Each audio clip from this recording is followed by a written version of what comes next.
ਵਕਾਰਾਂ ਦੀ ਦੁਨੀਆ ਦਾ ਜ਼ਿਕਰ ਕਰਦੇ ਹਾਂ, ਸਭ ਤੋਂ ਪਹਿਲਾਂ ਅਸੀਂ ਕਾਮ ਦੀ ਗੱਲ ਕਰਨੇ ਆ। ਤੇ ਮੈਂ ਬੇਨਤੀ ਕਰਦੇ ਹਾਂ, ਸੰਸਾਰ ਦੇ ਅੰਦਰ ਇੱਕ ਨਹੀਂ, ਕਿਉਂਕਿ ਸਮਾਂ ਸੀਮਤ ਹੈ, ਬੇਅੰਤ ਐਸੀਆਂ ਘਟਨਾਵਾਂ ਨੇ ਜਦੋਂ ਕਾਮ ਨੇ ਵੱਡੇ ਵੱਡੇ ਕਹਿੰਦੇ ਕਹਾਂਦੇ ਪੈਗੰਬਰਾਂ ਰਾਹਬਰਾਂ ਦੀ ਕੰਡ ਲਾ ਦਿੱਤੀ। ਇਹ ਕਾਮ ਇੱਕ ਦਿਨ ਮੇਰੇ ਪਿਤਾ ਗੁਰੂ ਗੋਬਿੰਦ ਸਿੰਘ ਮਹਾਰਾਜ ਕੋਲ ਵੀ ਆਇਆ। ਆਪਣੇ ਸਮੇਂ ਦੀ ਸਾਰਿਆਂ ਤੋਂ ਖੂਬਸੂਰਤ ਔਰਤ ਚੰਬੇ ਦੇ ਰਾਜੇ ਦੀ ਰਾਣੀ ਚੰਪਾ ਹਜ਼ੂਰ ਗੁਰੂ ਗੋਬਿੰਦ ਸਿੰਘ ਮਹਾਰਾਜ ਜੀ ਦੇ ਦੀਦਾਰ ਕਰਨ ਵਾਸਤੇ ਹਜ਼ੂਰ ਦੇ ਦਰਬਾਰ ਆਈ। ਗੁਰੂ ਗੋਬਿੰਦ ਸਿੰਘ ਮਹਾਰਾਜ ਸੱਚੇ ਪਾਤਸ਼ਾਹ ਜੀ ਦਾ ਸੁਭਾਅ ਸੀ, ਜਦੋਂ ਕੋਈ ਜਗਿਆਸੂ ਹਜ਼ੂਰ ਦੇ ਸਾਹਮਣੇ ਆ ਕੇ ਸਿਜਦਾ ਕਰਦਾ, ਨਮਸਕਾਰ ਕਰਦਾ, ਤੇ ਪਿਤਾ ਗੁਰਦੇਵ ਉਹਨੂੰ ਆਪਣੇ ਤੀਰ ਦੀ ਨੋਕ ਉਹਦੀ ਪਿੱਠ ਦੇ ਉੱਤੇ ਛੁਆ ਕੇ ਆਸੀਸ ਦਿਆ ਕਰਦੇ ਸਨ। ਇਤਿਹਾਸ ਦੇ ਵਰਕੇ ਇਸ ਗੱਲ ਦੀ ਸਾਖੀ ਭਰਦੇ ਨੇ, ਜਿਹਦੇ ਉੱਤੇ ਮੇਰੇ ਪਿਤਾ ਜੀ ਬਹੁਤ ਖੁਸ਼ ਹੋ ਜਾਂਦੇ ਸਨ, ਉਹਨੂੰ 2 ਤੀਰਾਂ ਦੇ ਨਾਲ ਆਸੀਸ ਦਿੰਦੇ ਹੁੰਦੇ ਸਨ, ਤੇ ਜਿਹਦੇ ਉੱਤੇ ਹੋਰ ਜ਼ਿਆਦਾ ਖੁਸ਼ ਹੋ ਜਾਂਦੇ, ਤੀਰ ਹੀ ਉਹਦੀ ਝੋਲੀ ਵਿੱਚ ਪਾ ਦਿੰਦੇ। ਜਿਵੇਂ ਮਾਤਾ ਸੁੰਦਰੀ ਜੀ, ਮਾਤਾ ਸਾਹਿਬ ਕੌਰ ਜੀ, ਬਾਬਾ ਬੰਦਾ ਸਿੰਘ ਬਹਾਦਰ ਤੇ ਕੁਝ ਕੁ ਹੋਰ ਸ਼ਖਸੀਅਤਾਂ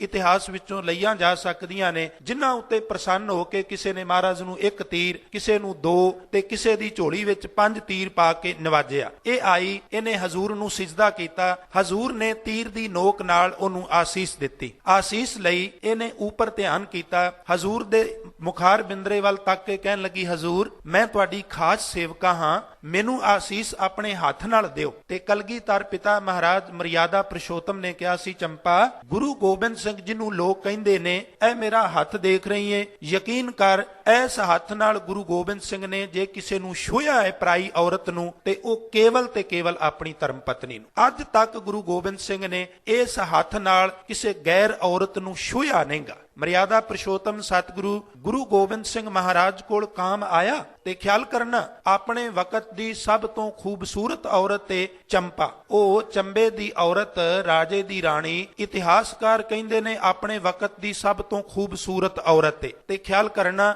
ਮੈਂ ਤੁਲਨਾਤਮਕ ਗੱਲ ਕਰਨ ਲਈ ਇੱਕ ਪਾਸੇ ਆਪ ਜੀ ਦਾ ਧਿਆਨ ਦਿਵਾਵਾਂ ਵੀ ਬਹੁਤ ਲੰਬੇ ਸਮੇਂ ਬੀਤ ਚੁੱਕੇ ਪਹਿਲੋਂ ਗੱਲ ਏ, ਕਹਿੰਦੇ ਨੇ ਰਾਜੇ ਲੋਮਪਾਦ ਦੀ ਨਗਰੀ ਵਿੱਚ ਮੀਂਹ ਕੋਈ ਨਾ ਪਵੇ। ਉਸ ਲੋਮਪਾਦ ਨੇ ਜੋਤਸ਼ੀਆਂ ਨੂੰ ਸੱਦਿਆ, ਟੇਵਿਆਂ ਵਾਲਿਆਂ ਨੂੰ ਸੱਦਿਆ, ਸਿਆਣਿਆਂ ਨੂੰ ਸੱਦਿਆ, ਉਹਨਾਂ ਨੂੰ ਸੱਦ ਕੇ ਪੁੱਛਿਆ ਵੀ ਕੋਈ ਜੁਗਤੀ ਹੈ, ਮੀਂਹ ਪੈ ਸਕੇ, ਕਾਲ ਪੈ ਗਿਆ, ਲੋਕ ਭੁੱਖ ਨਾਲ ਮਰਨਗੇ, ਸਾਰਾ ਰਾਜ ਨੇਸਤੋ ਨਾਬੂਦ ਹੋ ਜਾਏਗਾ, ਕਿਸੇ ਤਰੀਕੇ ਮੀਂਹ ਪੈ ਸਕਦਾ। ਆਪਣੀਆਂ ਆਪਣੀਆਂ ਜੁਗਤੀਆਂ ਸਾਰਿਆਂ ਦਸੀਆਂ, ਉਹ ਸਾਰੇ ਤਰੀਕੇ ਵੀ ਅਪਣਾਏ, ਪਰ ਲਾਭ ਕੋਈ ਨਾ। ਕਿਸੇ ਦਾਨੇ ਨੇ ਦੱਸਿਆ ਕਿ ਜੇ ਸਰਿੰਗੀ ਰਿਖੀ ਤੇਰੇ ਇਸ ਨਗਰ ਰਾਜਧਾਨੀ ਵਿੱਚ ਚਰਨ ਪਾਏ ਤੇ ਮੀਂਹ ਪੈ ਸਕਦਾ। ਕਹਿੰਦੇ ਨੇ ਇਸ ਤਰ੍ਹਾਂ ਕਰੋ ਵੀ ਕਿਸੇ ਵੀ ਤਰੀਕੇ ਮੇਰੀ ਰਾਜਧਾਨੀ ਵਿੱਚ ਉਹਨੂੰ ਲੈ ਆਓ। ਸਾਰੇ ਦਰਬਾਰੀ ਮੰਤਰੀ ਇੱਕ ਜ਼ੁਬਾਨ ਕਹਿਣ ਲੱਗੇ, ਮਹਾਰਾਜ ਉਹਦੇ ਕੋਲ ਜਾਏ ਕੌਣ, ਉਹ ਤਪੱਸਿਆ ਕਰ ਰਿਹਾ ਹੈ, ਤੇ ਉਹਦੀ ਝੁੱਗੀ ਦੇ ਨੇੜੇ ਵੀ ਕੋਈ ਲੰਘੇ ਤੇ ਉਹ ਸਰਾਫ ਦੇ ਦਿੰਦਾ, ਕਹਿੰਦਾ ਮੇਰੀ ਤਪੱਸਿਆ ਵਿੱਚ ਤੁਸੀਂ ਖਲਲ ਪਾਉਂਦੇ ਹੋ, ਕੌਣ ਜਾਏ। ਰਾਜੇ ਨੇ ਧੌਂਸੇ ਵਜਾ ਕੇ ਐਲਾਨ ਕੀਤਾ ਵੀ ਕੋਈ ਐਸਾ ਮਾਈ ਦਾ ਲਾਲ ਉੱਠੇ ਜਿਹੜਾ ਉਸ ਰਿਖੀ ਨੂੰ ਰਾਜੇ ਲੋਮਪਾਦ ਦੀ ਨਗਰੀ ਵਿੱਚ ਲਿਆਵੇ, ਮੈਂ ਉਹਨੂੰ ਮੂੰਹ ਮੰਗਿਆ ਇਨਾਮ ਦਿਆਂਗਾ। ਕਹਿੰਦੇ ਨੇ ਇੱਕ ਬਾਜ਼ਾਰੀ ਔਰਤ ਨੇ ਢੰਡੋਰਚੀ ਦੀ ਗੱਲ ਸੁਣੀ, ਉਹ ਦਰਬਾਰ ਵਿੱਚ ਆਈ। ਦਰਬਾਰ ਵਿੱਚ ਆ ਕੇ ਉਹਨੇ ਜਿਹੜੇ ਬੋਲ ਕਹੇ, ਉਹ ਕਹਿਣ ਲੱਗੀ, ਕੇਤਕ ਬਾਤ ਸੁਨੋ ਮੋਹਿਨਾਥ, ਤਾਰਨ ਤੋਰ ਆਕਾਸ਼ ਤੇ ਲੈ ਹੋ, ਦਿਓਸ ਕੇ ਬਿਖੈ ਚੜ੍ਹੈ ਹੈ ਨਿਸਾਕਰ, ਰਹਿਣ ਸਮੇਂ ਰਵ ਕੋ ਦਰਸੈ ਹੋ। ਕਹਿਣ ਲੱਗੀ ਮੂੰਡ ਮੁੰਡਾਏ, ਕੇਸ ਮੁੰਡਾਏ, ਕਹਿਣ ਲੱਗੀ ਪਾਗ ਬੰਧਾਏ, ਜਟਾਨ ਮੰਡਾਏ ਤਵ ਆਲੇ ਲੈ ਹੋ। ਰਾਜਾ ਕਹਿਣ ਲੱਗਾ, ਇਹ ਸ਼ਨਾਰ ਔਰਤ, ਉਹ ਸਰਿੰਗੀ ਰਿਖੀ ਜਿਹਦੇ ਤੋਂ ਤਪਸਵੀ ਡਰਦੇ ਨੇ, ਜਿਹਦੇ ਤੋਂ ਰਾਜਨੀਤਿਕ ਆਗੂ ਡਰਦੇ ਨੇ, ਸਮਾਜਿਕ ਆਗੂ ਡਰਦੇ ਨੇ, ਉਹ ਸਰਾਪ ਦੇ ਦਿੰਦਾ ਹੈ। ਤੂੰ ਕਹਿੰਦੀ ਹੈ ਮੈਂ ਉਹਨੂੰ ਇੱਥੇ ਤੇਰੀ ਨਗਰੀ ਵਿੱਚ ਉਹਦੀਆਂ ਜੜਾਵਾਂ ਮੁੰਨ ਕੇ, ਪੱਗ ਬਣਾ ਕੇ, ਨੰਗੇ ਪੈਰੀ ਆਪਣੇ ਪਿੱਛੇ ਤੁਰਨ ਲਈ ਲਾਚਾਰ ਕਰ ਦਿਆਂਗੀ। ਏਡੀ ਤੇਰੇ ਕੋਲ ਕਿਹੜੀ ਤਾਕਤ ਏ? ਉਸ ਬਾਜ਼ਾਰੀ ਔਰਤ ਨੇ ਕਿਹਾ, ਮੈਂ ਚਾਹਾਂ ਤੇ ਦਿਨ ਨੂੰ ਰਾਤ, ਰਾਤ ਨੂੰ ਦਿਨ ਵਿੱਚ ਰੂਪਾਂਤਰਿਤ ਕਰ ਸਕਨੀ ਆ। ਮੈਂ ਚਾਹਾਂ ਤੇ ਤਾਰੇ ਤੋੜ ਕੇ ਤੇਰੇ ਕਦਮਾਂ ਵਿੱਚ ਰੱਖ ਸਕਨੀ ਆ। ਜਿਸ ਰਿਖੀ ਤੋਂ ਤੁਸੀਂ ਡਰਦੇ ਹੋ, ਮੈਂ ਉਹਦੀਆਂ ਜੜਾਵਾਂ ਮੁੰਨ ਕੇ ਸਧਾਰਨ ਬੰਦਿਆਂ ਵਾਂਗੂ ਉਹਦੇ ਸਿਰ ਤੇ ਪੱਗ ਬਣਾ ਕੇ ਨੰਗੇ ਪੈਰੀ ਆਪਣੇ ਪਿੱਛੇ ਤੋਰ ਕੇ ਤੇਰੀ ਰਾਜਧਾਨੀ ਵਿੱਚ ਲਿਆਵਾਂਗੀ। ਉਹ ਔਰਤ ਗਈ, ਉਹਨੇ ਨਾਲ ਸਾਜੀ ਲੈ, ਉਹਦੀ ਝੁੱਗੀ ਤੋਂ ਝੋਪੜੀ ਤੋਂ ਥੋੜੀ ਦੂਰੀ ਤੇ ਜਾ ਕੇ ਉਹਨਾਂ ਸਾਜੀਆਂ ਨੇ ਆਪਣੇ ਸਾਜ਼ ਸੁਰ ਵਿੱਚ ਕੀਤੇ। ਸਾਜ਼ ਸੁਰ ਵਿੱਚ ਹੋਏ, ਗਲੇ ਦੀ ਸੋਜ, ਸੁਰੀਲੀ ਆਵਾਜ਼, ਮੀਂਡਿਆਂ ਦੀ ਚਨਕਾਰ, ਉਸ ਮਿਲਵੇਂ ਮਾਹੌਲ ਨੇ ਸਰਿੰਗੀ ਦੀ ਸੁਰਤੀ ਤੋੜ ਦਿੱਤੀ। ਕਹਿੰਦੇ ਨੇ ਇਹਨੇ ਨੇਤਰ ਖੋਲ ਕੇ ਵੇਖਿਆ ਆਪਣੇ ਸਿੰਘਾਸਨ ਤੋਂ ਉੱਠ ਕੇ ਹੌਲੀ ਹੌਲੀ ਕਰੀਬ ਆਇਆ। ਇਸ ਸ਼ਨਾਰ ਔਰਤ ਨੇ ਸਾਜੀਆਂ ਨੂੰ ਇਸ਼ਾਰਾ ਕੀਤਾ, ਸਾਜ ਬੰਨ ਲਓ। ਸਾਜ ਬੰਨ ਕੇ ਸਾਜੀ ਤੁਰ ਪਏ, ਪਿੱਛੇ ਉਹ ਔਰਤ ਤੁਰ ਪਈ ਤੇ 2 ਕਦਮ ਪਿੱਛੇ ਤੁਰ ਕੇ ਰਿਖੀ ਕਹਿੰਦਾ ਰੁਕੋ ਜਰਾ ਗੱਲ ਸੁਣੋ, ਕਿੱਥੇ ਜਾ ਰਹੇ ਹੋ? ਉਹ ਕਹਿਣ ਲੱਗੀ ਆਪਣੇ ਦੇਸ਼ ਜਾ ਰਹੇ ਆ। ਅੰਦਰਲਾ ਇਹਦਾ ਪਿਘਲ ਗਿਆ, ਇਹ ਵਹਿ ਤੁਰਿਆ ਕਾਮ ਦੀ ਵਾਸਨਾ ਵਿੱਚ, ਕਹਿਣ ਲੱਗਾ ਮੈਨੂੰ ਵੀ ਆਪਣੇ ਨਾਲ ਲੈ ਚੱਲੋ। ਉਹ ਕਹਿਣ ਲੱਗੀ ਤੇਰੇ ਵਰਗੇ ਬੰਦੇ ਸਾਡੇ ਦੇਸ਼ ਵਿੱਚ ਨਹੀਂ ਜਾ ਸਕਦੇ। ਉਹ ਕਹਿਣ ਲੱਗਾ ਹੋਰ ਕਿਵੇਂ ਦੇ ਜਾ ਸਕਦੇ ਨੇ? ਆਖਣ ਲੱਗੀ ਸਾਡੇ ਦੇਸ਼ ਜਾਣ ਵਾਸਤੇ ਜੜਾਵਾਂ ਮਨਾਣੀਆਂ ਪੈਂਦੀਆਂ ਨੇ, ਪੱਗ ਬੰਨਣੀ ਪੈਂਦੀ ਏ, ਪੈਰ ਨੰਗੇ ਰੱਖ ਕੇ ਪਿੱਛੇ ਜਾਣਾ ਪੈਂਦਾ। ਲੋਕ ਕਹਿੰਦੇ ਨੇ ਬਈ ਉਹ ਰਿਖੀ ਸ਼ਨਾਰ ਔਰਤ ਦੇ ਪਿੱਛੇ ਪਿੱਛੇ ਗਿਆ, ਮੀਂਹ ਤੇ ਬੜਾ ਪਿਆ ਪਰ ਉਹਦਾ ਜੱਤ ਸੱਤ ਕਾਮ ਦੇ ਵੇਗ ਵਿੱਚ ਵਹਿ ਗਿਆ। ਬੜੇ ਬੜੇ ਰਿਖੀ, ਬੜੇ ਬੜੇ ਕਹਿੰਦੇ ਕਹਾਂਦੇ ਤਪਸਵੀ ਇਸ ਕਾਮ ਦੇ ਸਾਹਮਣੇ ਲੰਮੇ ਪੈ ਗਏ, ਕੋਈ ਪੇਸ਼ ਨਹੀਂ ਗਈ। ਪਰ ਜਦੋਂ ਮੇਰੇ ਪਿਤਾ ਗੁਰੂ ਗੋਬਿੰਦ ਸਿੰਘ ਮਹਾਰਾਜ ਸੱਚੇ ਪਾਤਸ਼ਾਹ ਦੀ ਵਾਰੀ ਆਉਂਦੀ ਹੈ ਨਾ, ਤੇ ਉਥੋਂ ਕਾਮ ਛਿੱਤਰ ਖਾ ਕੇ ਜਾਂਦਾ। ਅਨੂਪ ਕੌਰ ਗੁਰੂ ਗੋਬਿੰਦ ਸਿੰਘ ਮਹਾਰਾਜ ਜੀ ਦੇ ਦਰਬਾਰ ਵਿੱਚ ਆ ਕੇ ਇਕਾਂਤ ਵਿੱਚ ਜਾ ਕੇ ਅਡੋਲ ਬੇਨਤੀ ਕਰਦੀ ਹੈ, ਮਹਾਰਾਜ ਇੱਕ ਬੇਨਤੀ ਬੜੀ ਜ਼ਰੂਰੀ, ਪ੍ਰਵਾਨ ਕਰ ਲੋਗੇ? ਹਜ਼ੂਰ ਕਹਿੰਦੇ ਜ਼ਰੂਰ ਕਰਾਂਗੇ, ਦੱਸੋ। ਮਹਾਰਾਜ ਕਿਸੇ ਦਿਨ ਘਰ ਪ੍ਰਸ਼ਾਦ ਛਕੋ। ਹਜ਼ੂਰ ਕਹਿਣ ਲੱਗੇ ਜ਼ਰੂਰ ਛਕਾਂਗੇ, ਪਰ ਨਹੀਂ ਮਹਾਰਾਜ ਮੇਰੀ ਇੱਕ ਬੇਨਤੀ ਹੈ, ਜਦੋਂ ਪ੍ਰਸ਼ਾਦ ਛਕਣ ਆਇਓ 5 ਜਣੇ ਨਾ ਆਇਓ, ਇਕੱਲੇ ਹੀ ਆਇਓ। ਹਜ਼ੂਰ ਅੰਤਰਜਾਮੀ ਸਤਿਗੁਰੂ ਹੱਸ ਕੇ ਕਹਿਣ ਲੱਗੇ ਅਨੂਪ ਕੌਰ ਇਕੱਲਾ ਹੀ ਆਵਾਂਗਾ। ਹਜ਼ੂਰ ਇਕੱਲੇ ਗਏ, ਉਹਨੇ ਸਾਰੇ ਬਾਵਰਚੀਆਂ ਨੂੰ, ਬਹਿਰਿਆਂ ਨੂੰ, ਨੌਕਰਾਂ ਨੂੰ ਹਟਕ ਦਿੱਤਾ। ਆਪਣੇ ਹੱਥੀਂ ਉਹਨੇ ਪ੍ਰਸ਼ਾਦ ਪਕਾਇਆ, ਆਪਣੇ ਹੱਥੀਂ ਥਾਲ ਵਿੱਚ ਪਰੋਸਿਆ, ਆਪਣੇ ਹੱਥੀਂ ਹਜ਼ੂਰ ਦੇ ਅੱਗੇ ਲਿਜਾ ਕੇ ਰੱਖਿਆ, ਆਪਣੇ ਹੱਥੀਂ ਛਕਾਇਆ। ਪ੍ਰਸ਼ਾਦ ਛਕਾ ਕੇ ਹੱਥ ਸੁੱਚੇ ਕਰਾਏ। ਹੱਥ ਸੁੱਚੇ ਕਰਾਉਣ ਤੋਂ ਬਾਅਦ ਆਖਣ ਲੱਗੀ ਮਹਾਰਾਜ ਬੇਨਤੀ ਹੈ, ਕਿਰਪਾ ਕਰੋ, ਪੁੱਤਰ ਦੀ ਦਾਤ ਬਖਸ਼ਿਸ਼ ਕਰੋ। ਹਜ਼ੂਰ ਕਹਿਣ ਲੱਗੇ ਗੁਰੂ ਨਾਨਕ ਦੇ ਘਰੋਂ ਇੱਕ ਪੁੱਤਰ, ਜਿੰਨੇ ਪੁੱਤਰ ਕਵੇਂ ਉਤਨੇ ਮਿਲ ਜਾਣਗੇ। ਨਹੀਂ ਮਹਾਰਾਜ ਜੀ, ਪੁੱਤਰ ਤੇ ਮਿਲ ਜਾਂਦੇ ਨੇ, ਪਰ ਮੇਰੀ ਇੱਛਾ ਇਹ ਵੇ ਵੀ ਪੁੱਤਰ ਹੋਵੇ ਉਹ ਤੁਹਾਡੇ ਵਰਗਾ ਹੋਵੇ, ਬਿਲਕੁਲ ਹੂ ਬਹੂ ਤੁਹਾਡੇ ਵਰਗਾ ਹੀ ਹੋਵੇ। ਸਤਿਗੁਰੂ ਉਹਦੀ ਮੰਦ ਭਾਵਨਾ ਨੂੰ ਸਮਝ ਗਏ ਤੇ ਸਤਿਗੁਰੂ ਗੁਰੂ ਗੋਬਿੰਦ ਸਿੰਘ ਮਹਾਰਾਜ ਸੱਚੇ ਪਾਤਸ਼ਾਹ ਕਹਿਣ ਲੱਗੇ ਅਨੂਪ ਕੌਰ ਮੇਰੇ ਵਰਗਾ ਤੇ ਫਿਰ ਮੈਂ ਹੀ ਆ, ਇੰਜ ਕਰ ਤੂੰ ਵਕਤ ਨੂੰ ਫੜੀ ਫਿਰੇਂਗੀ, ਅੱਜ ਤੋਂ ਤੂੰ ਮੇਰੀ ਮਾਂ ਤੇ ਮੈਂ ਤੇਰਾ ਪੁੱਤਰ। ਕਾਮ ਉੱਥੋਂ ਛਿੱਤਰ ਖਾ ਕੇ ਗਿਆ। ਇਹ ਕਾਮ ਇੱਕ ਵਾਰੀ ਰਾਮਚੰਦਰ ਤੇ ਲక్ష్మణ ਕੋਲ ਆਪਣਾ ਨਾਂ ਅਨੂਪ ਕੌਰ ਨਹੀਂ ਸਰੂਪ ਨਖਾ ਰਖਾ ਕੇ ਗਿਆ ਸੀ। ਉਹ ਰਾਮਚੰਦਰ ਕੋਲ ਜਾਂਦੀ ਹੈ, ਮੈਂ ਕਿਸੇ ਦੀ ਹੱਠੀ ਕਰਨ ਲਈ ਨਹੀਂ ਬਲਕਿ ਗੱਲ ਸਮਝਣ ਲਈ ਬੇਨਤੀ ਕਰਨ ਲੱਗਾ। ਤੇ ਰਾਮਚੰਦਰ ਕਹਿੰਦੇ ਨੇ ਵੀ ਹਮ तो गृहस्थी होते हैं, हमारा भैया जो है लक्ष्मण उसके पास चली जा। लक्ष्मण रामचंद्र कोल, रामचंद्र लक्ष्मण कोल। ते जदों वावा इधर उधर चक्कर लगे, ओड़क लक्ष्मण नूं गुस्सा आया, कहंदे ने ओने नक कट दिता। बस आ सारी रामायण दी बैकग्राउंड है। ना ਉਹਦਾ ਨੱਕ ਕੱਟਦੇ, ਨਾ ਉਹਦੀ ਧਰਮ ਪਤਨੀ ਨੂੰ ਚੁੱਕ ਕੇ ਉਹਨਾਂ ਨੂੰ ਉਹ ਬੇਇੱਜ਼ਤ ਕਰਦਾ। ਕਿਤੇ ਜੁਗਤੀ ਹੁੰਦੀ ਰਾਮਚੰਦਰ ਕੋਲ ਗੁਰੂ ਗੋਬਿੰਦ ਸਿੰਘ ਵਰਗੀ, ਸਰੂਪ ਨਖਾ ਦਾ ਨੱਕ ਕੱਟਣ ਦੀ ਕੋਈ ਜ਼ਰੂਰਤ ਨਹੀਂ ਸੀ, ਬਲਕਿ ਉਹ ਕਾਮ ਉਥੋਂ ਛਿੱਤਰ ਖਾ ਕੇ ਜਾਂਦਾ, ਪਰ ਵਿਚਾਰੇ ਕੋਲ ਜੁਗਤੀ ਕੋ ਨਹੀਂ ਸੀ। ਕਾਮ ਉਥੋਂ ਸਾਧ ਸੰਗਤ ਜੀ ਹਾਰ ਕੇ ਗਿਆ। ਦੂਜਾ ਵਿਕਾਰ ਅਸੀਂ ਕਹਿੰਦੇ ਆ ਸੂਰਾ, ਉਹਨੂੰ ਜਿਹੜਾ ਪੰਜਾਂ ਤੇ ਕਾਬੂ ਪਾ ਲੈ, ਉਸ ਵਿਕਾਰ ਦਾ ਨਾਮ ਹੈ ਕ੍ਰੋਧ। ਬੜੇ ਬੜੇ ਧੀਰਜ ਵਾਲੇ ਬੰਦੇ ਵੇਖੇ ਨੇ ਸੰਸਾਰ ਅੰਦਰ, ਪਰ ਉਹਨਾਂ ਦੇ ਧੀਰਜ ਦੇ ਪਿਆਲੇ ਨੂੰ ਕਿਤੇ ਨਾ ਕਿਤੇ ਜਾ ਕੇ ਛਲਕਾਇਆ ਜਾ ਸਕਦਾ। ਉਹਨਾਂ ਦੀ ਬਰਦਾਸ਼ਤ ਦੀ ਇੱਕ ਸੀਮਾ ਹੈ। ਤੁਸੀਂ ਉਸ ਚਰਮ ਸੀਮਾ ਨੂੰ ਲੰਘ ਜਾਓ, ਧੀਰਜ ਡੋਲ ਜਾਏਗਾ। ਜਿਹੜੇ ਬੰਦੇ ਨੂੰ ਅਸੀਂ ਬੜਾ ਠੰਡਾ ਕਹਿੰਦੇ ਆ, ਬੜਾ ਧੀਰਜ ਵਾਲਾ ਕਹਿੰਦੇ ਆ, ਉਹਨੂੰ ਵੀ ਗੁੱਸਾ ਚੜਾਉਣਾ ਹੋਵੇ ਤੇ ਉਹਦੀਆਂ ਜੁਗਤੀਆਂ ਹੈਗੀਆਂ ਨੇ। ਜਿੰਨੀ ਉਹਦੀ ਬਰਦਾਸ਼ਤ ਦੀ ਸ਼ਕਤੀ ਹੈ, ਉਦੋਂ ਜ਼ਿਆਦਾ ਸਤਾਓ ਉਹਨੂੰ ਗੁੱਸਾ ਆ ਜਾਏਗਾ। ਪਰ ਹਜ਼ੂਰ ਦੇ ਕੋਲ ਗੁੱਸਾ ਵੀ ਗਿਆ, ਪਰ ਹਜ਼ੂਰ ਦੇ ਸਬਰ ਦੇ ਪਿਆਲੇ ਨੂੰ ਛਲਕਾ ਨਹੀਂ ਸਕਿਆ। ਕਹਿੰਦੇ ਨੇ ਸੂਬੇ ਸਰਹੰਦ ਨੇ ਇੱਕ ਪਠਾਨ ਨੂੰ, ਜ਼ਰ ਖਰੀਦ ਪਠਾਨ ਨੂੰ ਲਾਲਚ ਦੇ ਕੇ ਨਾਦੇੜ ਦੀ ਧਰਤੀ ਤੇ ਭੇਜਿਆ। ਕਹਿਣ ਲੱਗਾ ਵੀ ਤੂੰ ਘਾਤ ਲਗਾ ਕੇ ਗੁਰੂ ਗੋਬਿੰਦ ਸਿੰਘ ਦਾ ਕਤਲ ਕਰ ਦੇ, ਐ ਫੜ ਮਾਇਆ, ਤੇ ਜਿੱਦਣ ਆਪਣਾ ਕਾਰਜ ਕਰਕੇ ਆ ਗਿਓ ਉਦੋਂ ਤੈਨੂੰ ਮੂੰਹ ਮੰਗਿਆ ਇਨਾਮ ਦਿਆਂਗਾ। ਇਹ ਪਠਾਨ ਉੱਥੇ ਗਿਆ। ਇਹਨੇ ਇੱਕ ਦਿਨ ਮੌਕਾ ਤਾੜ ਕੇ ਹਜ਼ੂਰ ਗੁਰੂ ਗੋਬਿੰਦ ਸਿੰਘ ਮਹਾਰਾਜ ਜੀ ਤੇ ਵਾਰ ਕੀਤਾ, ਤੇ ਹਜ਼ੂਰ ਦੇ ਇੱਕ ਪਾਸੇ ਪੇਟ ਵਿੱਚ ਵੱਖੀ ਵਾਲੇ ਪਾਸੇ ਛੁਰਾ ਮਾਰਨ ਵਿੱਚ ਇਹ ਕਾਮਯਾਬ ਵੀ ਹੋ ਗਿਆ। ਹੁੰਦਾ ਇਸ ਤਰ੍ਹਾਂ ਹੈ ਵੀ ਬਾਬਾ ਕਬੀਰ ਸਾਹਿਬ ਨੇ ਅੰਮ੍ਰਿਤ ਬਾਣੀ ਵਿੱਚ ਬਚਨ ਕੀਤਾ ਹੈ। ਉਹ ਕਹਿੰਦੇ ਨੇ ਵੀ ਦੁਨੀਆ ਦੇ ਲੋਗੋ, ਜਦੋਂ ਮੈਦਾਨੇ ਜੰਗ ਵਿੱਚ ਅਸੀਂ ਲੜਨੇ ਆ, ਇੱਕ ਯੋਧਾ ਦੂਜੇ ਯੋਧੇ ਨੂੰ ਚੰਗੀ ਤਰ੍ਹਾਂ ਖਿੱਚ ਕੇ ਬਲਮ ਜਾਂ ਨੇਜਾ ਮਾਰਦਾ। ਪਹਿਲੋਂ ਬੰਦਾ ਸਧਾਰਨ ਤਰੀਕੇ ਨਾਲ ਲੜ ਰਿਹਾ ਹੁੰਦਾ ਹੈ, ਪਰ ਜਦੋਂ ਉਹਨੂੰ ਜ਼ਖਮ ਆ ਜਾਂਦਾ ਹੈ, ਚੋਟ ਵੱਜਦੀ ਹੈ, ਉਦੋਂ ਉਹ ਹੋਰ ਰੋਹ ਵਿੱਚ ਆ ਕੇ ਲੜਦਾ। ਉਹ ਕਹਿੰਦੇ ਨੇ ਵੀ ਜੇ ਕੋਈ ਵਿਅਕਤੀ ਕਿਸੇ ਘਾਵ ਦੀ ਚੋਟ ਸਹਾਰ ਜਾਏ, ਕੋਈ ਬਹੁਤ ਵੱਡੀ ਗੱਲ ਨਹੀਂ। ਅਸਲ ਚੋਟ ਤੇ ਵੇ ਸ਼ਬਦ ਦੀ ਚੋਟ ਸਹਾਰਨੀ, ਭਾਵ ਵਕਾਰਾਂ ਦੇ ਉੱਤੇ ਕਾਬੂ ਪਾਉਣਾ। ਇਸ ਪਠਾਨ ਨੇ ਹਜ਼ੂਰ ਨੂੰ ਛੁਰਾ ਮਾਰਿਆ, ਕਾਮਯਾਬ ਹੋ ਗਿਆ। ਖੱਬੇ ਹੱਥ ਨਾਲ ਮਾਲਕ ਨੇ ਝਟਕਾ ਕੇ ਸ੍ਰੀ ਸਾਹਿਬ ਦੀ ਮਿਆਨ ਲਾਈ, ਤੇ ਤੋੜੇ ਜਾਂਦੇ ਨੂੰ ਜਦੋਂ ਮਾਰਿਆ, ਡਿੱਗ ਪਿਆ ਤੇ ਮੂੰਹ ਚੋਂ ਨਿਕਲਿਆ ਹਾਏ ਅੰਮਾ।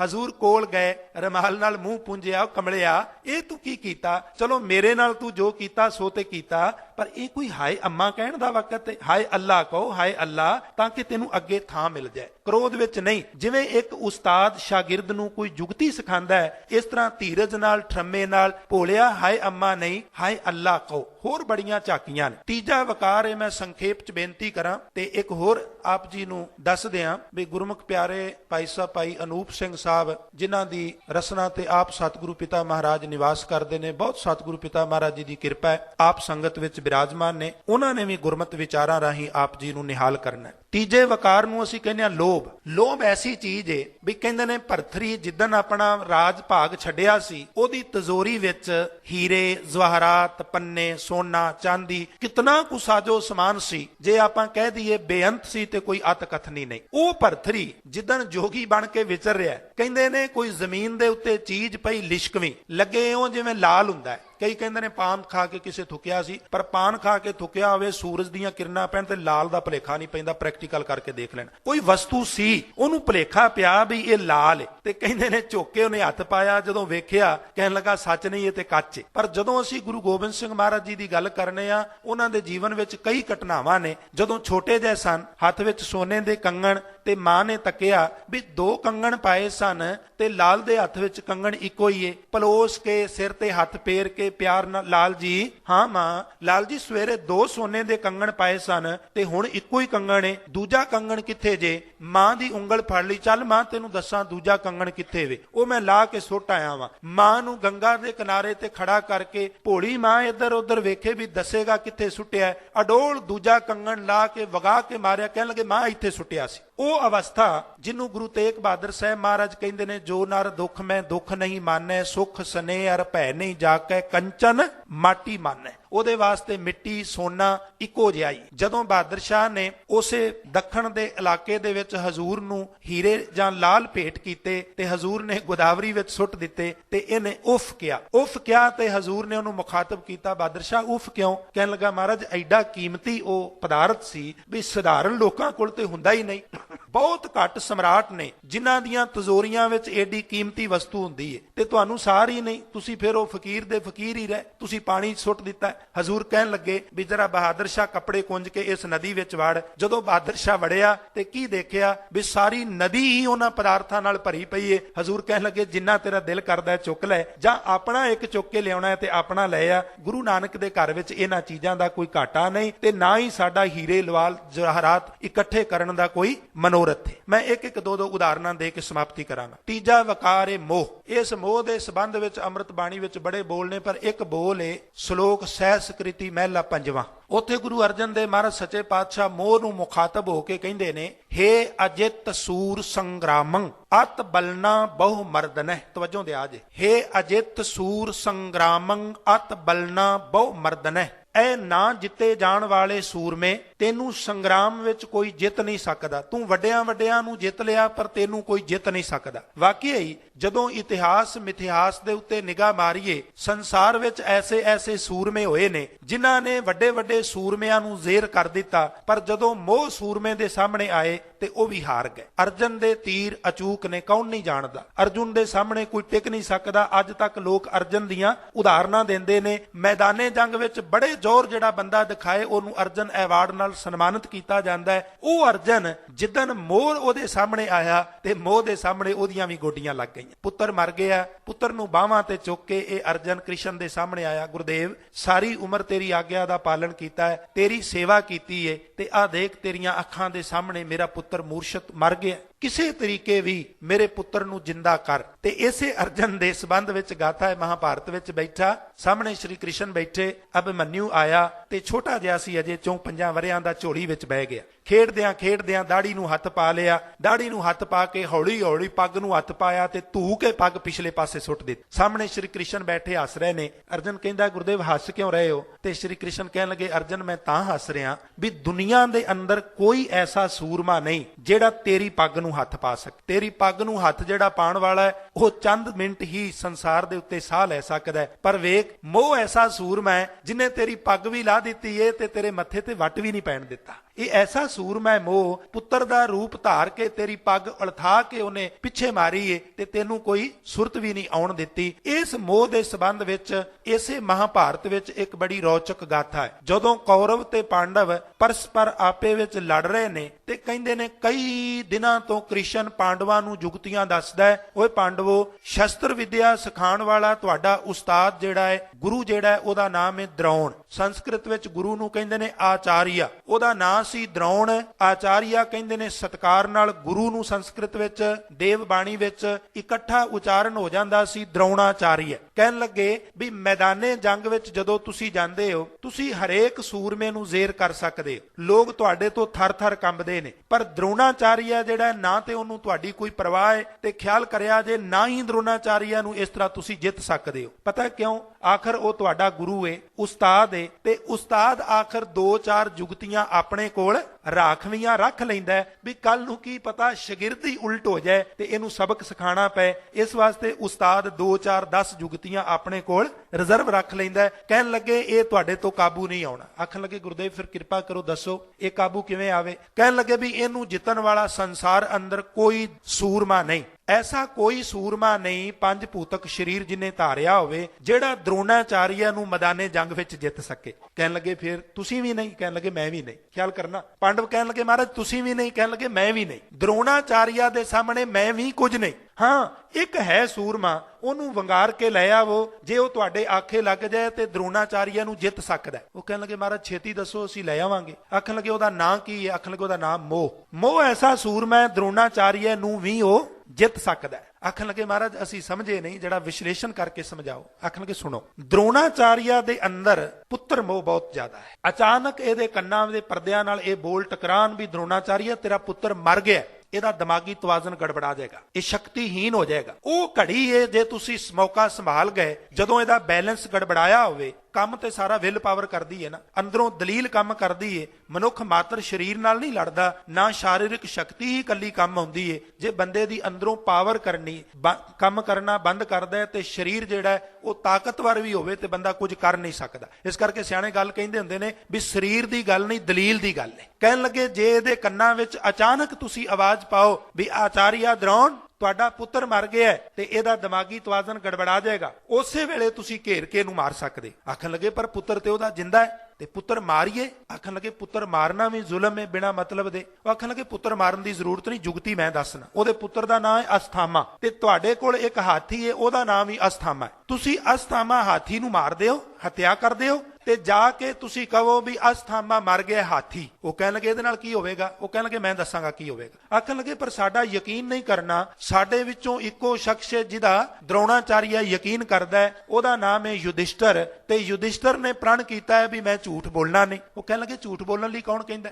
ਹਾਥੀ ਮਾਰ ਦਿਓ ਤੇ ਯੁਧਿਸ਼ਟਰ ਮੈਦਾਨ ਵਿੱਚ ਜਾ ਕੇ ਕਹੇਗਾ ਅਸਥਾਮਾ ਮਰ ਗਿਆ ਹਾਥੀ, ਇਹ ਤੇ ਕਹੇਗਾ। ਉਹ ਕਹਿਣ ਲੱਗਾ ਹਾਥੀ ਮਾਰ ਦਿਓ, ਮੈਂ ਕਹਿ ਦਿਆਂਗਾ। ਹਾਥੀ ਮਾਰ ਦਿੱਤਾ। ਯੁਧਿਸ਼ਟਰ ਮੈਦਾਨੇ ਜੰਗ ਵਿੱਚ ਗਿਆ, ਇਹਨੇ ਉੱਚੀ ਆਵਾਜ਼ ਵਿੱਚ ਕਿਹਾ ਵੀ ਆਚਾਰੀਆ ਦ੍ਰੋਣ ਅਸਥਾਮਾ ਮਰ ਗਿਆ ਹੈ। ਜਦੋਂ ਹਾਥੀ ਦੀ ਵਾਰੀ ਆਈ, ਕ੍ਰਿਸ਼ਨ ਨੇ ਢੋਲ ਵਾਲਾ ਖੜਾ ਕੀਤਾ ਸੀ, ਉਹਨੇ ਜ਼ੋਰ ਦੀ ਢੋਲ ਵਜਾ ਦਿੱਤਾ। ਹਾਥੀ ਨਹੀਂ ਸੁਣਿਆ, ਸਿਰਫ ਇੰਨਾ ਸੁਣਿਆ ਵੀ ਅਸਥਾਮਾ ਮਰ ਗਿਆ। ਦਿਮਾਗੀ ਤਵਾਜ਼ਨ ਗੜਬੜਾ ਗਿਆ, ਪੱਥਾ ਡਿੱਗ ਪਿਆ, ਤੀਰ ਕਮਾਨ ਡਿੱਗ ਪਿਆ। ਉਸ ਵੇਲੇ ਪਾਂਡਵ ਅੱਗੇ ਵਧੇ, ਉਹਨਾਂ ਨੇ ਮਿਆਨ ਚੋਂ ਭਭੂਤੀ ਧੂਈ ਤੇ ਖਿੱਚ ਕੇ ਹਵਾ ਵਿੱਚ ਜਦੋਂ ਲਹਿਰਾ ਕੇ ਮਾਰੀ, ਧੜ ਨਾਲੋਂ ਸਿਰ ਅਲੱਗ ਕਰ ਦਿੱਤਾ, ਦੂਰ ਫੁੱਟਬਾਲ ਵਾਂਗੂ ਜਾ ਕੇ ਪਿਆ। ਜਿਸ ਆਚਾਰੀਆ ਦ੍ਰੋਣ ਨੂੰ ਕੋਈ ਨਹੀਂ ਸੀ ਜਿੱਤ ਸਕਦਾ, ਉਹਨੂੰ ਮੋਹ ਸੂਰਮੇ ਨੇ ਮੈਦਾਨੇ ਜੰਗ ਵਿੱਚ ਆਪਣੇ ਪੈਰਾਂ ਥੱਲੇ ਮਿੱਧ ਦਿੱਤਾ। ਇਹ ਮੋਹ ਮੇਰੇ ਪਿਤਾ ਕੋਲ ਵੀ ਆਇਆ, ਪਰ ਉਥੋਂ ਛਿੱਤਰ ਖਾ ਕੇ ਗਿਆ।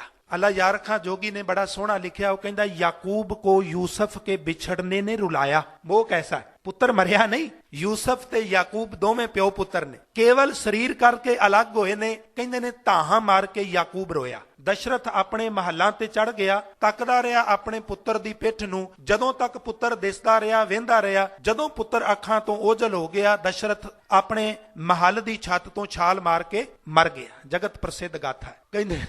ਕਹਿੰਦੇ ਨੇ ਯਾਕੂਬ ਕੋ ਯੂਸਫ ਕੇ ਵਿਛੜਨੇ ਨੇ ਰੁਲਾਇਆ। ਤੇ ਅੱਲਾ ਯਾਰ ਖਾਂ ਕਹਿੰਦੇ ਨੇ साबर कोई ऐसा कम रसूलों में है आया, रुतबा गुरु गोबिंद ने ऋषियों का बढ़ाया, कटवा के 4 पिसर एक आंसू ना गिराया। ते फिर कहते ने डंडक में फिरे राम तो सीता थी बगल में, वो फक्रे जहां हिंद की माता थी बगल में, बाकी है घनैया तो नहीं उनका पिसर था, सच है गुरु गोविंद का रुतबा ही दिगर था, कटवा दिए शेष शाम ने गीता को सुनाकर, रूह फूंक दी गोबिंद ने औलाद कटाकर। ਉਹਨਾਂ ਮੈਦਾਨੇ ਜੰਗ ਵਿੱਚ ਪੁੱਤਰ ਨੂੰ ਹੱਥੀ ਤੋਰਿਆ ਤੇ ਇਹ ਗੱਲ ਆਖੀ, ਬੇਟਾ हो तुम ही पंथ के बेड़े के खवैया, सर भेंट करो ताकि चले पंथ की नैया, ले दे के तुम ही थे मेरे गुलशन के बकैया, लो जाओ राह तकते हैं सब खुल्द में भैया, ख्वाहिश है तुम्हें तेग चलाते हुए देखें, हम आंख से बरछी तुम्हें खाते हुए देखें। बेटा मेरी ते ये सदर है, मेरे अंदर ते ये चाह ठाठा मारदा है भी वैरी तेनू बरछी मारे, मैं अपने दीदियां नाल तक्कां ते चमकौर दी गड़ी विचों धा नहीं बल्कि मैं खुशी दा जयकारा बुलावां ते मैं आखां ऐ खुदावंद तेरी अमानत मेरे कोलों अज तेरे कोल पहुंच गई है, अमानत नू कोल रखदियां किते मेथों भुल हो गई होवे ते माफ करना। फिर दोहरा दियां, याकूब यूसुफ विछड़े ये ताहां मार के रोए। कहते ने याकूब को यूसुफ के बिछड़ने ने रुलाया, साबर कोई कम ऐसा रसूलों में है आया, रुतबा गुरु गोविंद ने ऋषियों का बढ़ाया, कटवा के चार पिसर एक आंसू ना गिराया। ते फिर कहते ने डंडक में फिरे राम, डंडक दे अर्थ ने जंगल, तो सीता थी बगल में, वो फक्रे जहां हिंद की माता थी बगल में, लक्ष्मण सा बरादर पे तस्कीन जिगर था, और सीता सी पति व्रत से बन राम को घर था, बाकी है घनैया तो नहीं उनका पिसर था। बगाने पुत्रां नू कुरुक्षेत्र विच लड़ाया, अपने पुत्र किसे नू नहीं।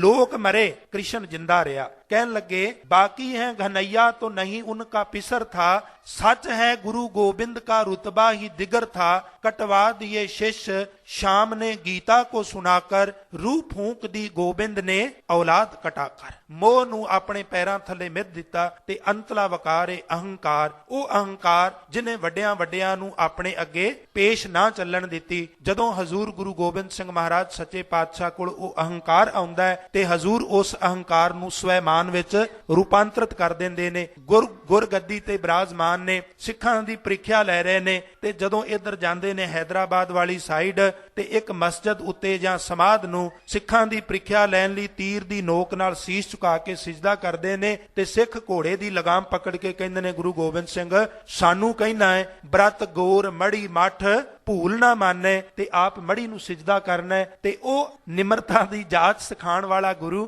ਘੋੜੇ ਤੋਂ ਉਤਰ ਕੇ ਅਰਕਾਂ ਤੱਕ ਹੱਥ ਜੋੜ ਕੇ ਕਹਿਣ ਲੱਗਾ ਖਾਲਸਾ ਜੀ ਭੁੱਲ ਹੋ ਗਈ ਏ, ਤਨਖਾਹ ਲਾ ਦਿਓ ਗੁਰੂ ਗੋਬਿੰਦ ਸਿੰਘ ਨੂੰ। ਹੋ ਸਕਦਾ ਕੋਈ ਇਸ ਤਰ੍ਹਾਂ ਦਾ ਗੁਰੂ ਅੰਮ੍ਰਿਤ ਦਾਤਾ ਬਣ ਕੇ ਅੰਮ੍ਰਿਤ ਛਕਾ ਕੇ ਜਿਹਨੂੰ ਭਗਵੰਤ ਰੂਪ ਭਾਈ ਗੁਰਦਾਸ ਕਹਿੰਦੇ ਨੇ, ਉਹ ਅਰਕਾਂ ਤੱਕ ਹੱਥ ਜੋੜ ਕੇ ਕਹਿੰਦਾ ਖਾਲਸਾ ਗੁਰੂ ਹੈ, ਗੁਰੂ ਖਾਲਸਾ ਕਰੂੰ ਮੈਂ ਅਬ, ਜੈਸੇ ਗੁਰੂ ਨਾਨਕ ਜੀ ਅੰਗਦ ਕੋ ਕੀਨਿਓ ਸ਼ੰਕ ਨਾ ਕਰੀਜੈ, ਸਾਵਧਾਨ ਹੋਏ दीजै, अमृत छकावो खालसा जी जैसे तुम लीने हो। वारी वारी सारे वकार आए, हजूर कोलों हार के गए। इस वास्ते भाई गुरदास जी कहते ने वह प्रगटियो पुरख भगवंत रूप, गुरु गोबिंद सूरा